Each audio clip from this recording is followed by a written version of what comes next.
Dengan membeli soda saja bisa muncul perasaan. Kisah dimulai dari Sujin. Hari ini dia membawa 2 tiket kereta.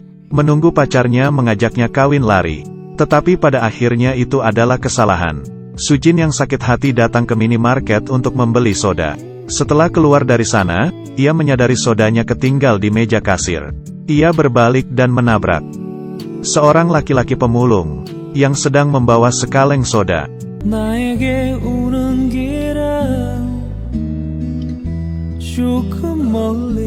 Dan meminumnya hingga habis.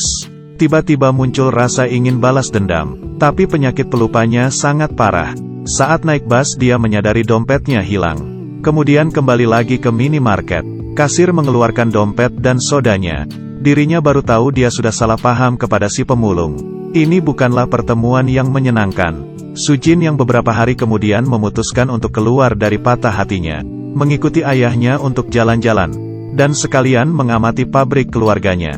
Kemudian tidak sengaja bertemu lagi dengan pemulung tersebut. Sujin tidak tahan untuk terus melihatnya. Kemudian mereka menjadi sering ketemu tanpa sengaja. Toko baru temannya memerlukan renovasi. Sujin meminta ayahnya untuk mencarikan tukang kayu. Tak disangka yang datang adalah pria itu. Terpikir dengan kejadian pertemuan mereka yang canggung, Sujin merasa malu. Diam-diam memerhatikan pria itu bekerja. Kemudian berpikir, ternyata pria ini bukan pemulung, melainkan seseorang yang bekerja dengan ayahnya. Jangan melihat dirinya yang berpenampilan seperti ini. Ia yang serius dengan pekerjaannya memunculkan aura laki-lakinya. Sujin pun terpana melihatnya. Kemudian dia pergi membeli soda, dan tidak memerhatikan pria itu mengikutinya.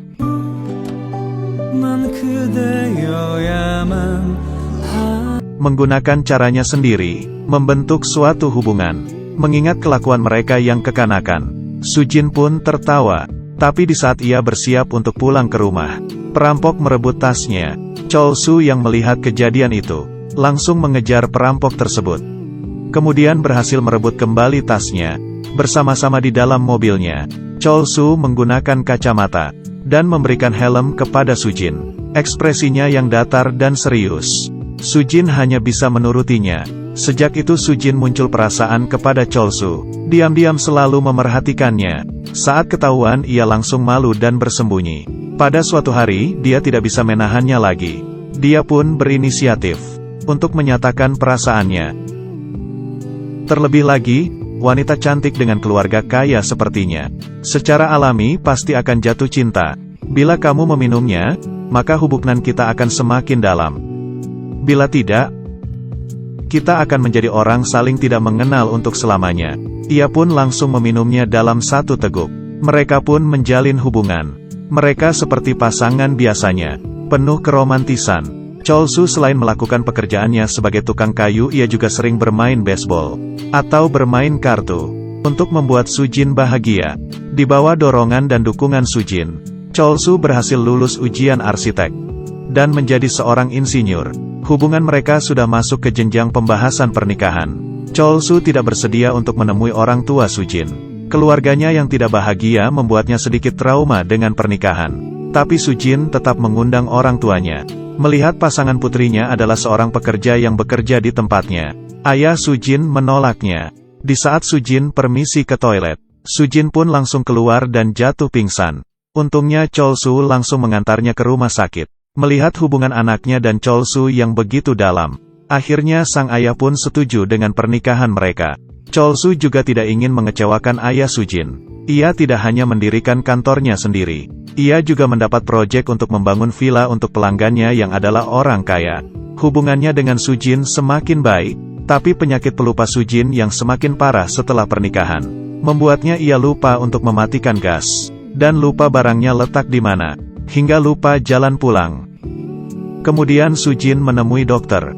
Setelah pemeriksaan, dokter memberikan jawaban yang mengejutkannya. Saya yakin bahwa penyebab penyakit ini sebagian besar karena faktor keturunan. Penyebab yang langka. Kamu menderita sindrom Alzheimer. Umur 27 tahun, hidupnya yang bahagia baru saja dimulai. Sujin menderita penyakit Alzheimer.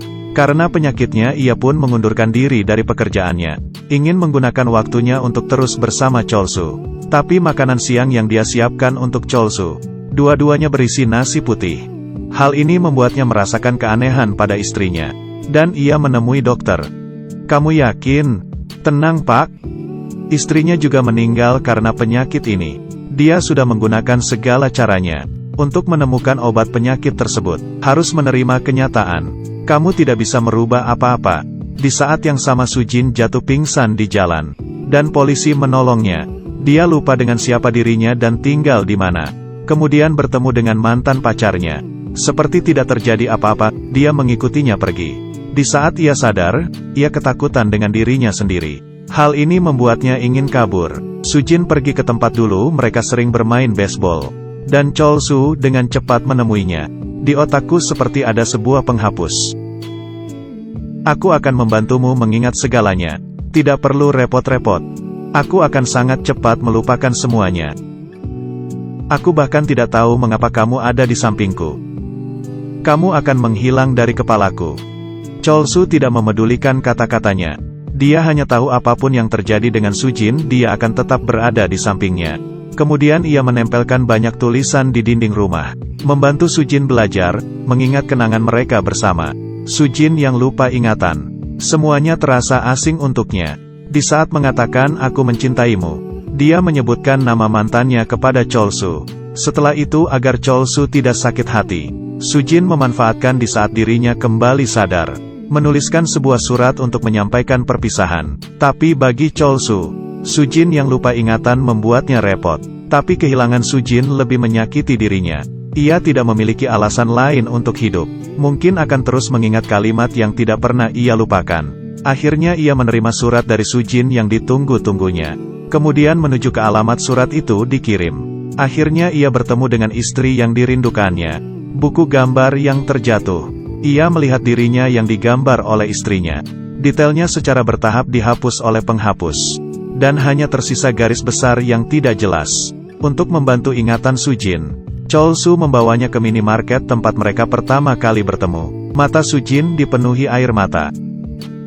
Apakah di sini adalah surga? Mungkin penyakit itu akan menghancurkan jiwa dan raga orang. Tapi cinta tidak akan hilang dengan mudah. Jadi ada yang bilang, sampai batas tertentu. Alzheimer adalah penyakit paling romantis di dunia. Meski lupa dengan dunia tapi akan tetap ingat bahwa aku mencintaimu.